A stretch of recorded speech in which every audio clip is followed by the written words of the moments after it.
Hi, I just wanted to make a quick video to show how much effort actually goes into refinishing the IS69 entry door stations. So here we have a group of 11.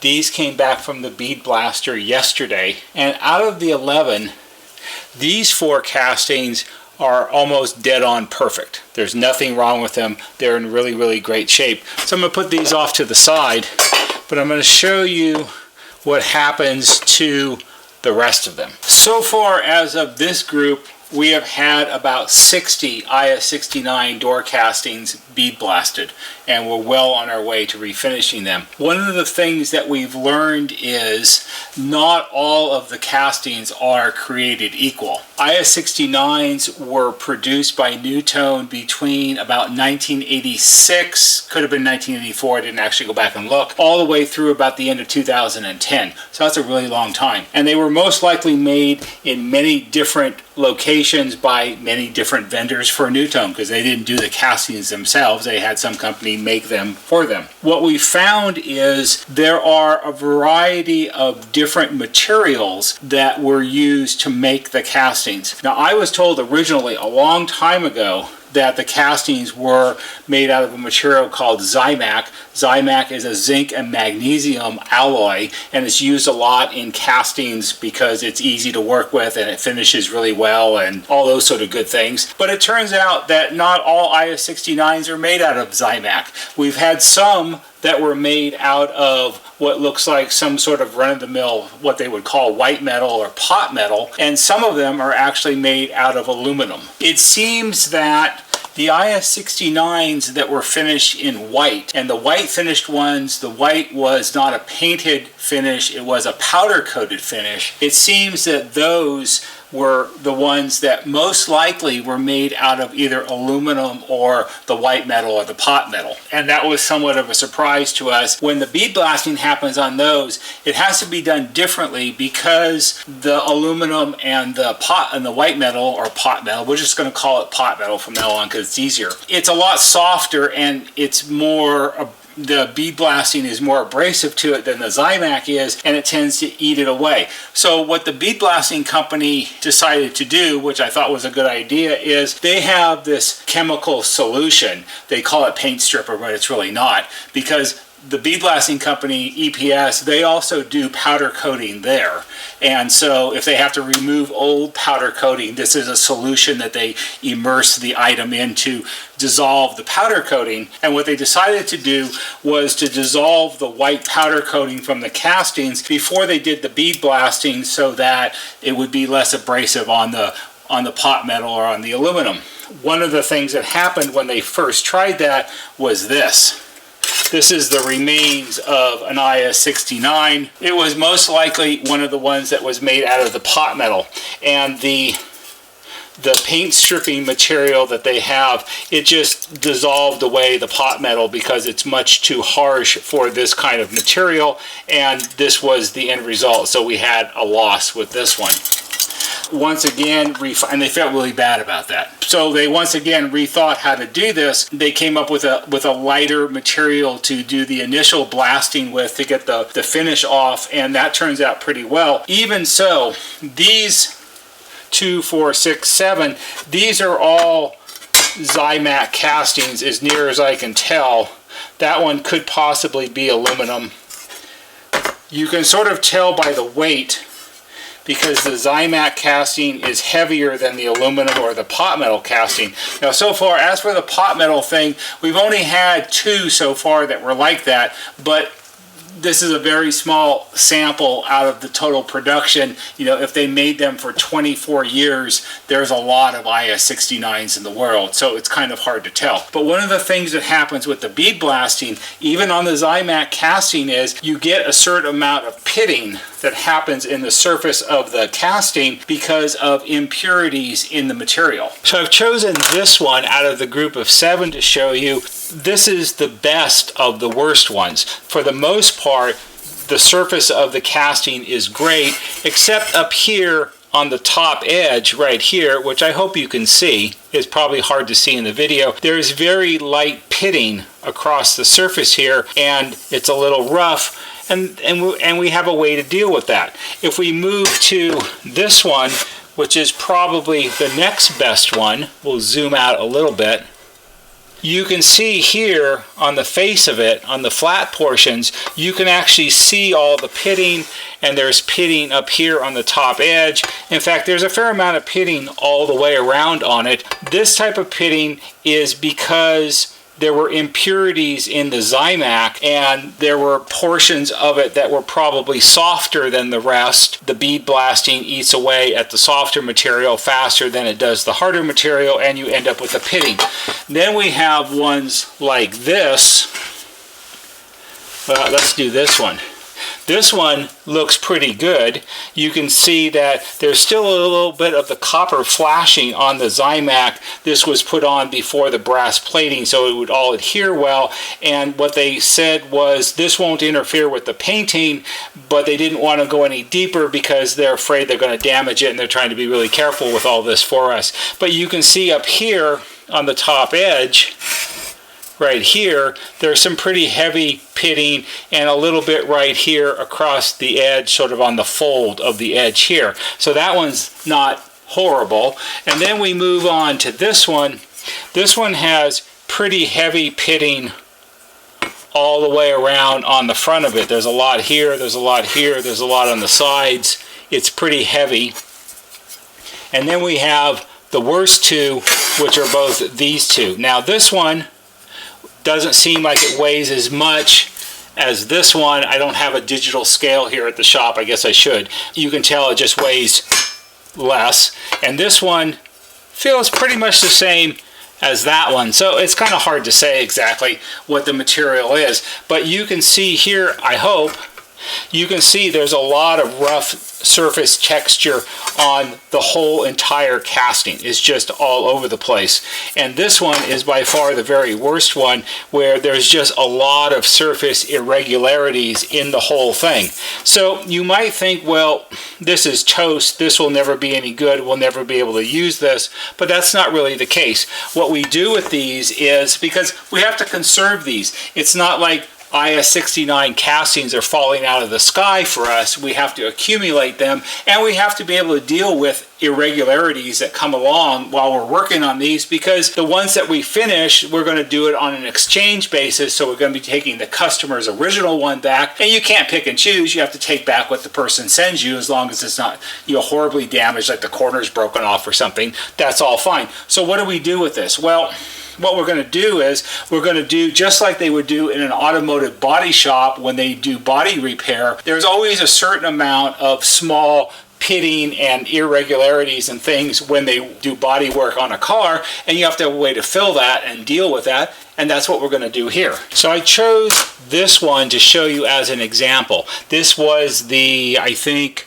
the second or third best one out of the group. It's the one with the pitting on the face and on the edges, and you can see all the little pits and everything in it, I hope, because the really rough ones, I really have to focus when I'm doing it, and it's a little hard to do that on camera while I'm, you know, this far away from it. So I have to choose one that will come out well in the end when I'm done with this. What we're going to do is we're going to use a lacquer-based body putty. And a body putty is sort of the final step when body work is done on a car, and they've done, I guess, all of their bondoing and things like that, and they sand it all out and contour it and make it look like your car again. And then when they clean it all off, there's like, oh, there's like some little pits in the bondo and little this and little that, and they have to have a way to deal with that, and that's what this is for. So it's this brown, smelly stuff that comes out of a tube, and what you basically do is you use this silicone spatula, because that makes it spread well. And what you basically do is you smear it onto the surface carefully and as accurately as you can. So there's one area. I'm not going to do the whole thing, I'm just going to do a couple areas. And we'll do the side over here. And what this does is the metal's been cleaned, so there's no residue or dust or anything on it. And you very carefully contour it into the edge like that, and then we'll go across the face here and do this, like this.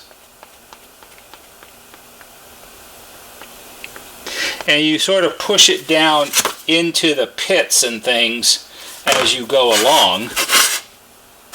And by doing that, you fill up the pits and you even out the surface of the casting.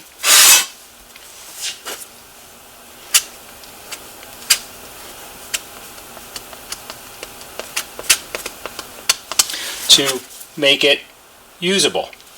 And this is exactly the same way that it would be done if you take your BMW or Lexus or Hyundai to the body shop to have some door ding or scrape repaired or something like that. But you got in the supermarket parking lot because some idiot, some other shopper, let the shopping cart roll into your car, or they backed into it, or whatever happened.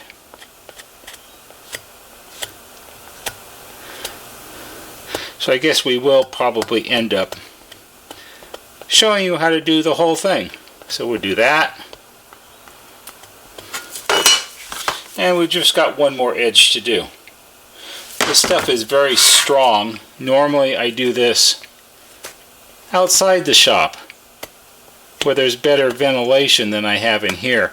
When I make the videos, I can't have the overhead fans on, which help move the air around the shop better, because they're too noisy.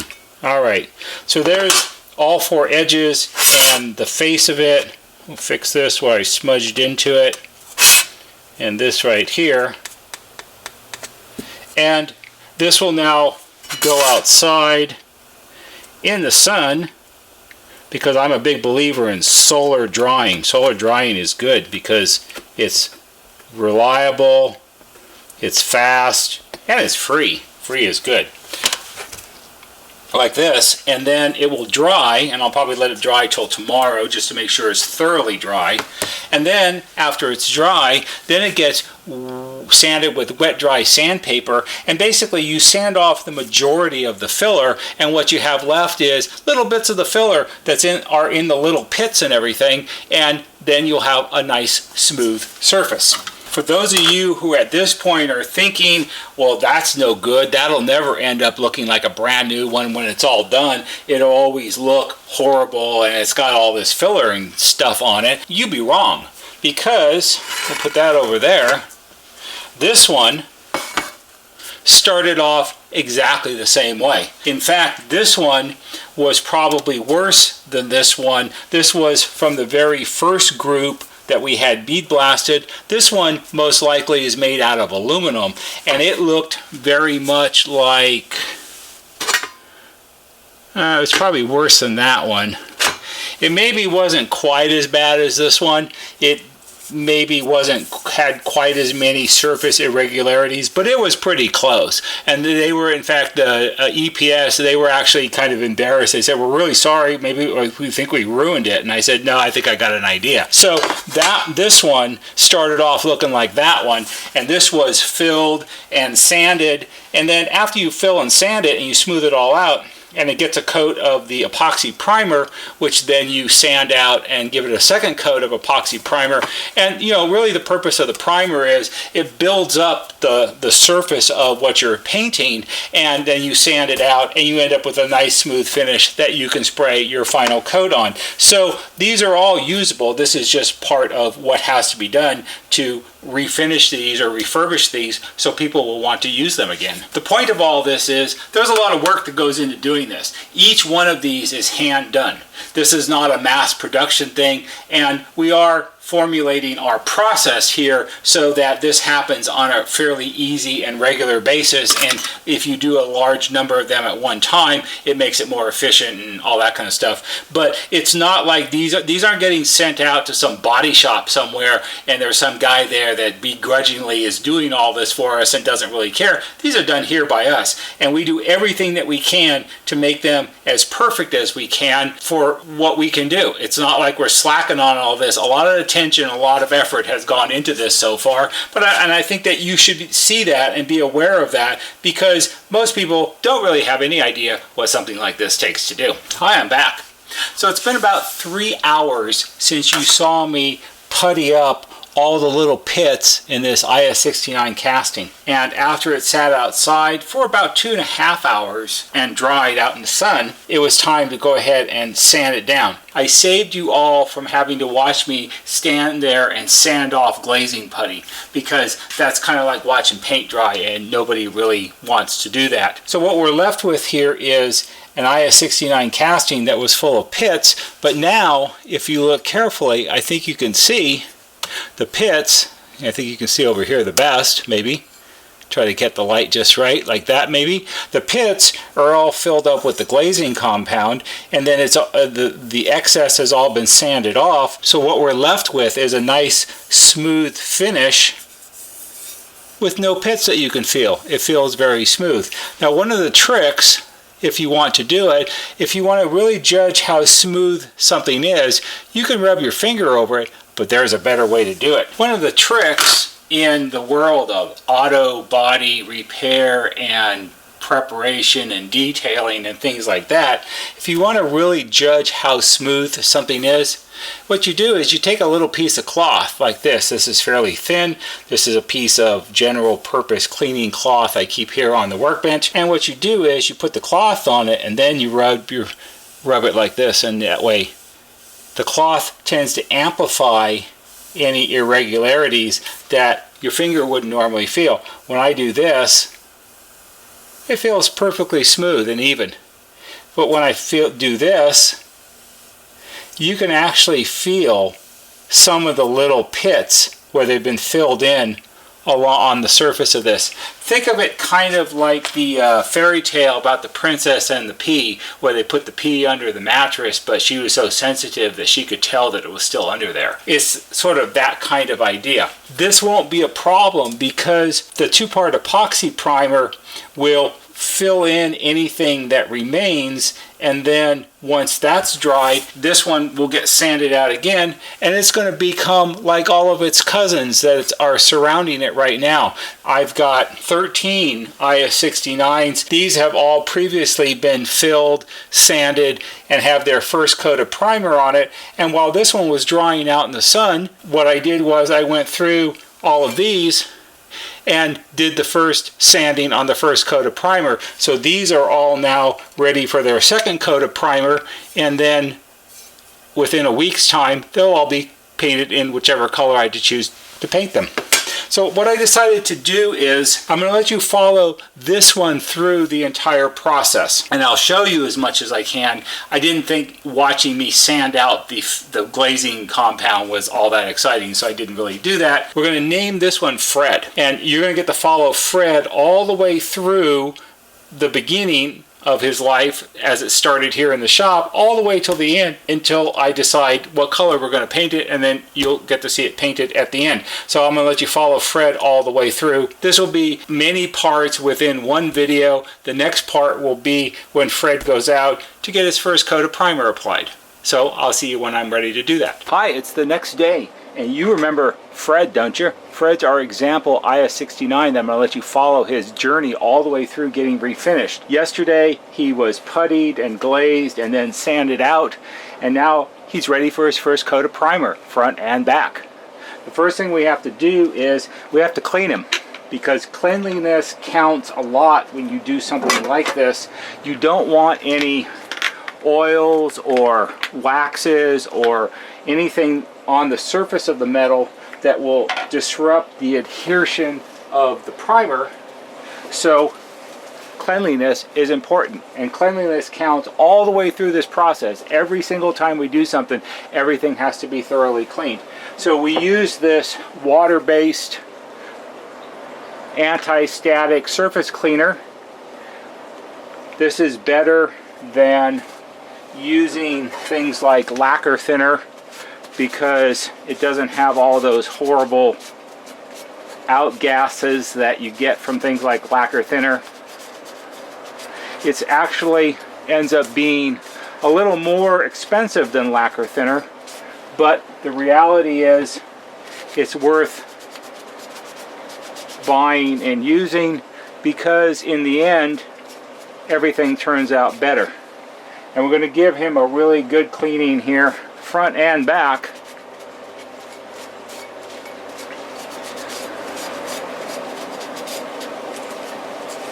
And we're going to get another towel. These are lint-free rags. We use these for all kinds of things here at the shop. We have many hundreds of them, and they all have been washed a million times, which is how you get lint-free. Every time you wash them, more and more of the lint that's inherent in something like a rag gets washed out of it. And if you follow the instructions of the cleaner, the goal is to clean the surface thoroughly, sort of scrub it clean. I don't think there's a lot of waxes or tar, and then you're supposed to dry it off before it evaporates on its own. It's a little hard to do today because it's kind of warm out this morning. We're on the outside of the shop. We're on the side of the shop, which is just sort of a general storage area most of the time, but now it's our spray setup area. So now Fred is clean, and I'm going to set him up in our spray booth. I'm going to move the camera, and I can't put the camera inside the spray booth because I don't want overspray all over my camera and stuff. So I'm going to do it through the outside. I'm sure it will be less than great, but you'll get some idea of how this goes. So what I'm going to do is I'm going to set it up. I'm going to spray the back first, and then I'm going to turn it around and I'm going to spray the front, and then it's going to get moved into our solar drying enclosure. Okay, as you can see, it's all set up. You're going to hear a lot of loud noise in the background because I have to turn on our exhaust filtration fan, and that's fairly noisy, so sorry, but it's required.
Okay, so that was the spraying of Fred, and we'll go ahead and take the camera off the tripod.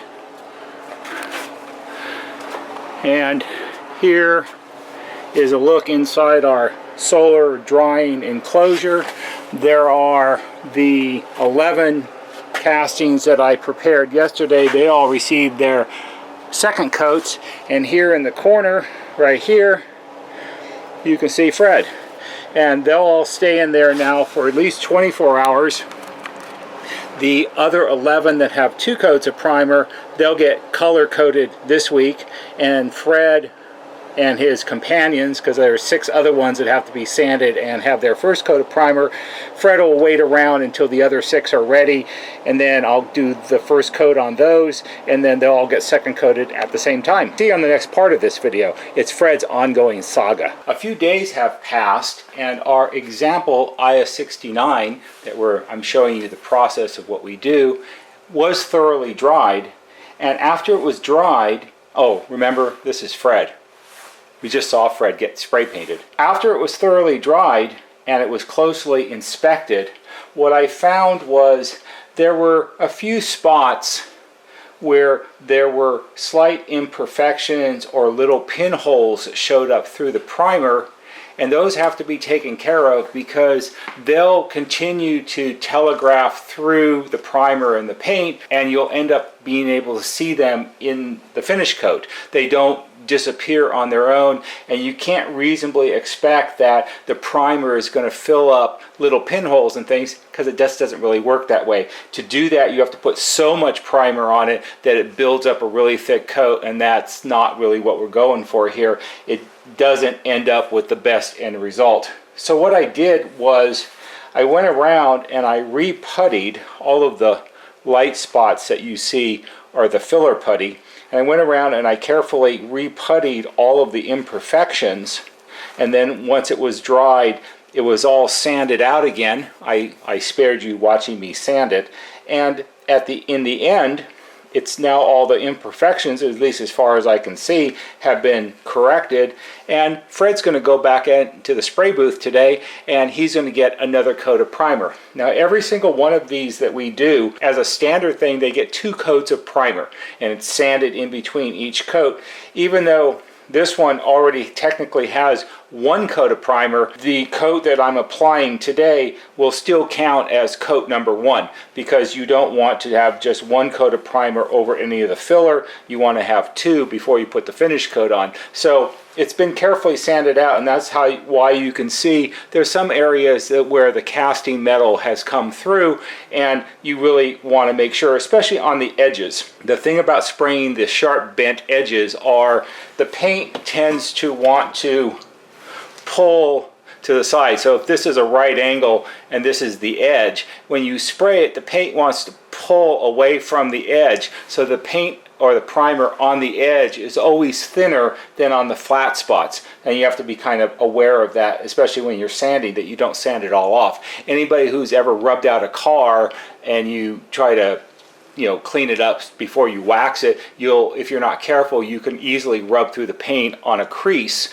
because that's where the paint is the thinnest. So I'm going to go ahead and get this set up. I'm going to take the camera back out there, and you can see me spray it again. Be right back.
4 days have passed since the last section of this video where you got to see me paint Fred.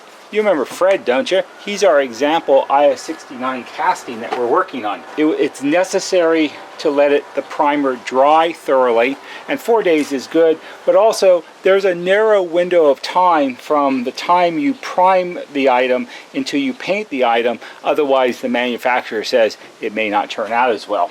Now, during that spray section, I actually painted 2, 4, 6, 8, 10, 12, 14, 20 castings like this, but Fred is our example. All of them turned out very, very, very well. I'm very happy with all of them, and Fred looks really good here. All of the imperfections that were obvious during the first coat of primer have now been taken care of, and it's a nice finish, and Fred's going to get his finish coat today. But before we do that, there's another step, and this will be really exciting for everyone because, you know, everybody talks about watching paint dry and watching the grass grow. Well, in this section, you get to watch me sand out Fred.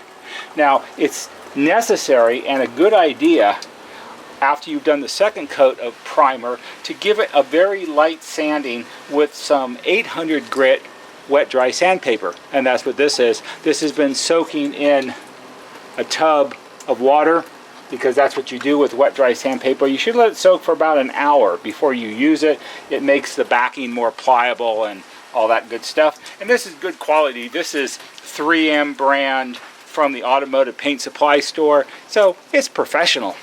And this is actually very simple. The reason you sand it is for two reasons. One, if there's any tiny imperfections in the primer, those will disappear when you sand it lightly. Like right here, there's a little, I don't know if you can see that, there's a little tiny something in the surface of the paint.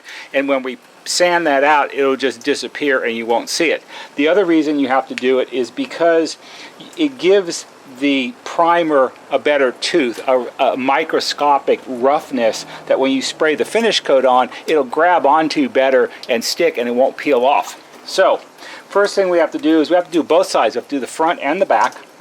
And all you have to do is wet your sandpaper and you very lightly sand over it. Now, I'm not using much pressure. The idea is not really to remove any of the primer. The idea is to really just give it a little bit of roughness.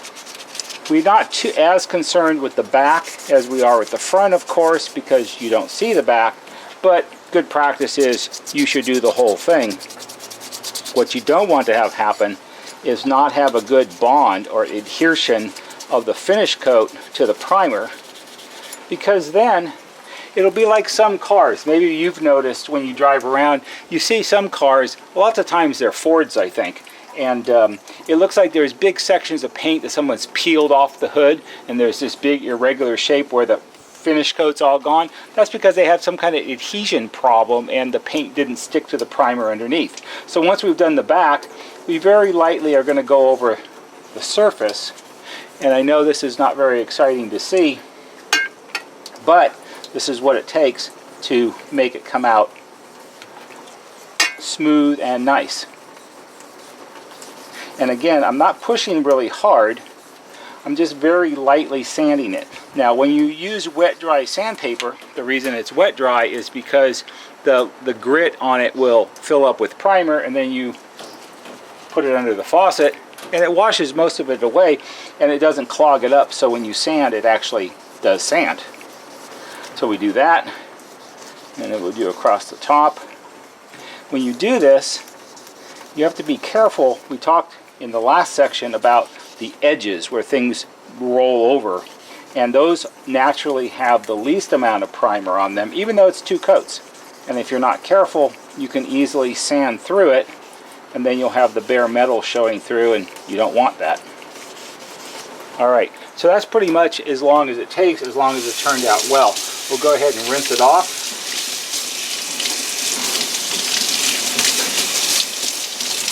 And we'll give it a shake. And in this case, we'll use a towel and we'll dry it off so we can see. Because whenever you do anything like this, best possible finish you get is directly related to how much effort you put into preparation. You know, the spraying, you've already seen me spray a couple times. You know that the spraying is really short and really brief. So it's all about the prep. And now it's sanded out very nicely, and that little tiny imperfection that was in the corner there, it's gone. It was like, it could have been like a little piece of lint or something, I don't know, that got on the surface of the paint. Maybe when I sprayed it, maybe when it was drying. It's hard to say. But now this is sanded out, so he's ready to go. So I'm going to put Fred aside. And there are actually two other things. You haven't seen these before. This is the grill, and this is the insert that goes on the bottom part of the casting. This is the hole, goes this way. This is the hole for the push button. These have been primed also, and these require a light sanding as well. And because these have to remain flat and they're just thin pieces of metal, they have to go on the board here so we don't bend them, because if you bend them, then that's a problem. And all we have to do on this is, again, we're just giving it a really light sand, like that and like that. That's all there is to it. It's easy. Same thing with the grill. We'll give it a little sand. And that's it. We'll rinse them off.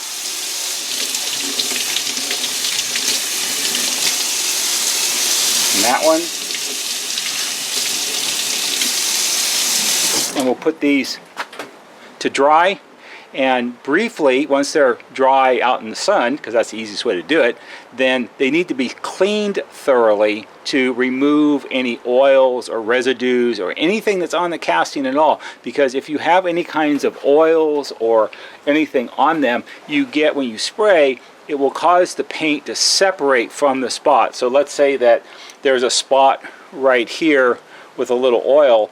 When you spray, it'll pull away from that spot and creates what they call a fisheye, and you don't want that. So everything has to be thoroughly clean before you paint anything. So these will sit to dry, and I guess I could show you the cleaning when we get to that. So I guess I'll be back in a few seconds. Okay, so now we're going to clean the casting, and what I use is this. This is an anti-static surface cleaner. Removes oil, silicones, waxes, tar, grease, oils from your fingers. It's everything. And the nice thing about this is a water-based product. The alternative is you can use lacquer thinner, but you all know what that's going to smell like. So this is more ecologically friendly. Won't kill the salamanders or the frogs or anything like that. And if you do a good job with it, it works just as well. It's the new modern way, you know. So you clean the back. The idea is you just want to make sure that you go over all the surfaces, and of course you use a clean rag when you do it, and you want to remove any dirt, dust, grime, oils, anything that might be on the surface that's going to affect how the paint finish ends up. Just do it all really carefully, like that. And then once it's dried, which is just air dries, it goes in a container with a lid on it so it doesn't get dirty until it's turned to be painted. So that's it. So the next time you see him, he's going to get sprayed. That'll be in a few minutes. See ya.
It's been about 2 days since you saw me paint Fred, and he spent those 2 days in the drying enclosure making sure he was thoroughly dry, and here he is, all painted Double-Espresso or Mocha-Bronze, whichever you prefer, and along with it is the grill and the insert that we painted to go along with it.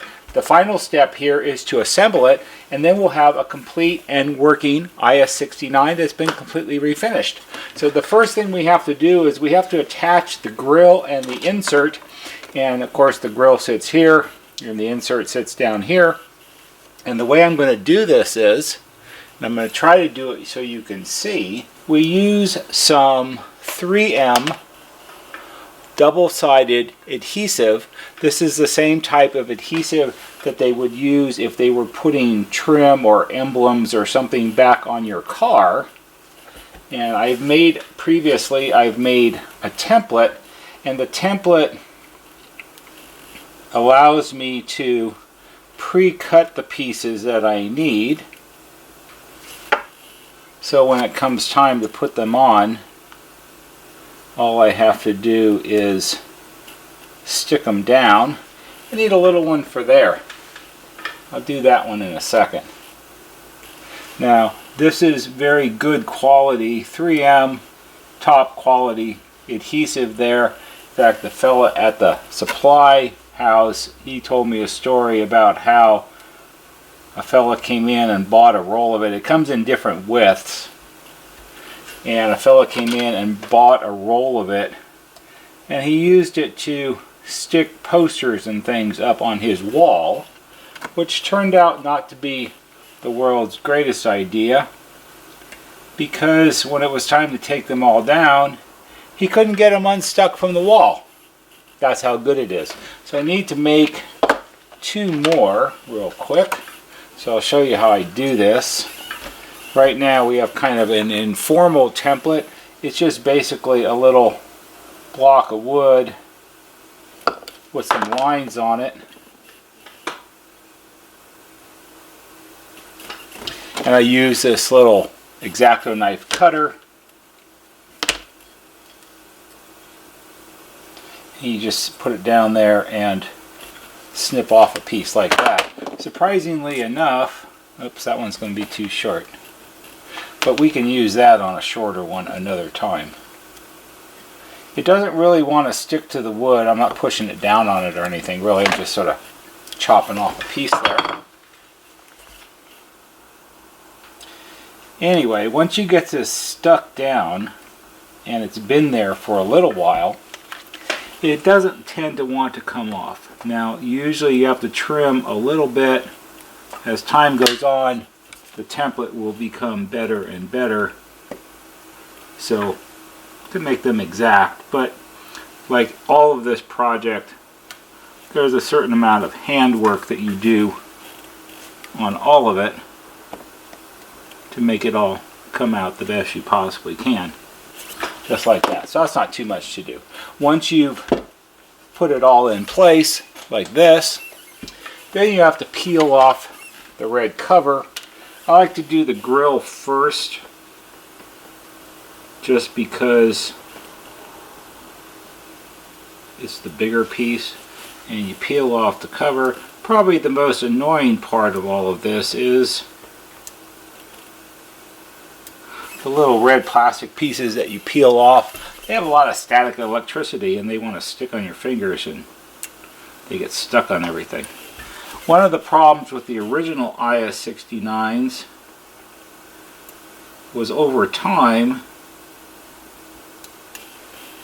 the adhesive that they used would fail and the grills would fall off, and that was always kind of a problem. So once you get that off, then you take your grill material and you very carefully place it in the opening, and you just push it down around the edges and in the middle, squeeze it on like this, and that's all you got to do. That's on. I was assured that once this is in place for a little bit of time, especially if it ends up outside in the warm sunlight or the warm air probably. The adhesive strips will not fail and the grills will not fall off. That's what I was told. And I don't think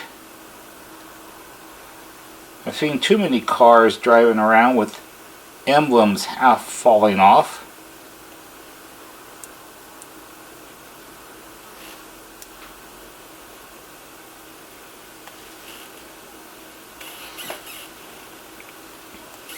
There's that one. So I think it'll be alright. The insert one gets a little additional help.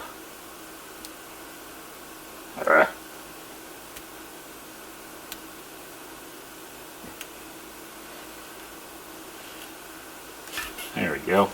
Because when you put the button through the hole, the button helps hold it down also. So we'll line it up. You've got to line it up carefully before you push it, because once you push it down, it's going to be really hard to get it off, which is actually kind of the idea. So there's our assembled IS69. Front's all done. Now we have to deal with the back. So the back is actually pretty easy. First thing we're going to do is we're going to take one of our newly made replacement NuTone door speaker cones, and we're going to sit it on the back of the grill. And we have these little push nuts which you put on the posts on the back. And what I like to do is set them all in place first.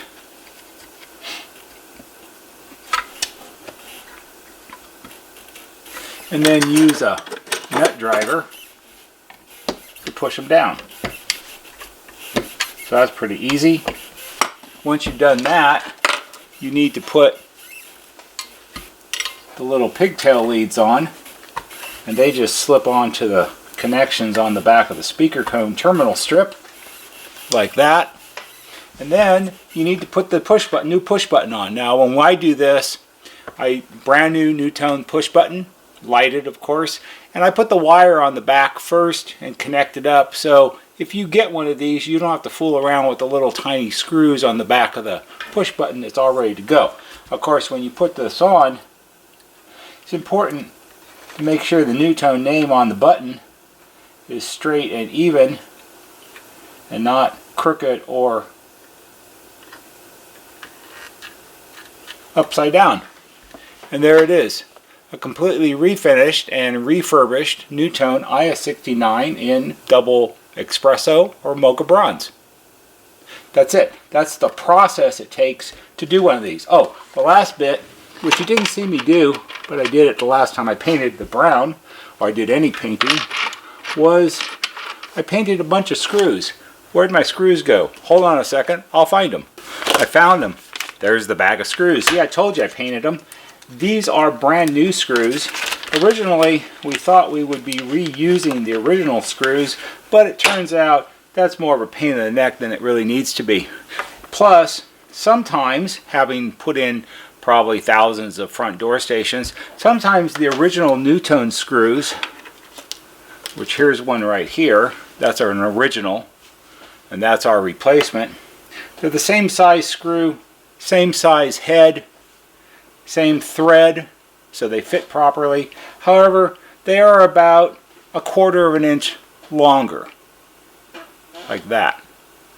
Because I know that sometimes the standard screw that came with it is a little bit short, especially if you have stucco on your house and the rough end for the door station is buried inside behind the stucco instead of some more on top of it like it should have been. So I decided to get screws that were just a little bit longer so it'd be easier for most people to put them in. These are also stainless steel screws, so since they're exposed, there won't be any chance that they would rust, and they just drop in through the opening like that, and they're painted in the same color.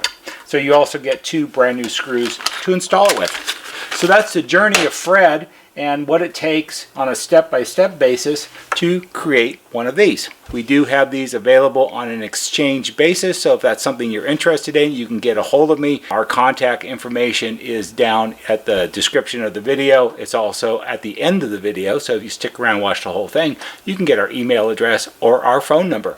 If you did find this interesting, please give it a thumbs up on YouTube because that always helps. There'll be a banner right here that shows you how to subscribe. Go to our YouTube homepage, click on the bell, and when you click on the bell, click on it to receive all notifications. And every time we post a new video, you'll get a notification and you can watch it. That's all for today. See you on the next video.